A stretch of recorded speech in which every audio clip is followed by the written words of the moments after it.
அம்மா தாயே, அந்த இட்லியை அவிச்சு தொலை, தின்னு தொலைறோம் போ.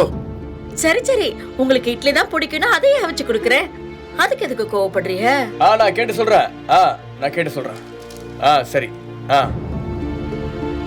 பெரியப்பா வக்கீல் ஃபோன் பண்ணியிருந்தாரு. நம்ம ஆடிட்டர் வேணும்னு கேட்டிருந்தோம்ல, அவருக்கு தெரிஞ்சவர் ஒருத்தர் இருக்காராம். அதான் ஃபோன் நம்பர் அனுப்பியிருக்காரு. நான் வேணா கால் பண்ணி தரட்டுமா? அண்ணா, குமார் உங்ககிட்ட தானே சொல்றான். தெரியுது. நீ ஆடிட்டர் கிட்ட பேசி வேலையை முடிச்சிரு. சரிண்ணா. ஜவுளி கடைக்கு இடம் பார்க்கணும்னு சொன்னீங்களா பெரியப்பா? தேவக்கோட்டையில ஒரு நல்ல இடம் இருக்கு, நம்ம போய் பார்த்துட்டு வந்துருவோமா? சக்தி, அதையும் நீயே பாத்துக்க. என்னண்ணா, குமார் முகத்தை கூட பார்த்து பேச மாட்டீங்க. அம்புட்டு கோவமா அவன் மேல?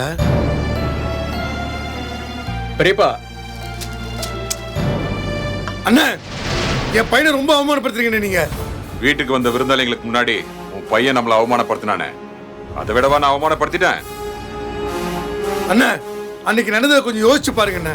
எழுத்த வீட்டுல இருக்காளே உங்க பொண்ணு ஓடுகாளி, அவ மட்டும் அன்னைக்கு வந்து வாயை திறக்கலன்னா இந்த பிரச்சனையே நடந்திருக்காது, எல்லாமே நல்ல விதமா முடிஞ்சிருக்கும். எல்லாத்துக்கும் முக்கிய காரணமே அந்த ஓடுகாளி உங்க பொண்ணு தான்.